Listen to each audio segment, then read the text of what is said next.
So we have super fan, Nandez, racing super fan, Man U super fan, and now Reggae Boyz who's super fan, and of course, Michael Ellis, #1 fan. What was your thoughts on tonight's result? It was a really good game. I enjoyed it. Probably the best performance from the boys in a long while.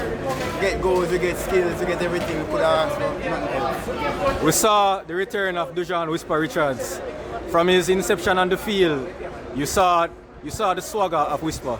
Is there anything that any comment about Whisper tonight? I'm not surprised. I said it in the last interview with Knockins. I said Whisper and Dixon should be on the pitch, and they showed us today why they should be on the pitch. And they will be at the World Cup. I'm 100% sure about that. They will be at the World Cup. All right, so as you say that now, we have 2 games left. One in Trinidad and one back here at the National Stadium in November.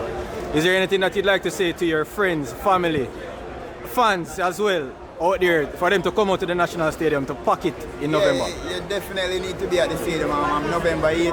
Come support the boy because I wasn't born in 98, so I didn't see what happened in 98. But I'm here 2025 and I will be at the stadium witnessing Jamaica making the World Cup, and you should too. Big up Ray and Neville. I love no drink, but big up Ray and Neville. All right, bless up.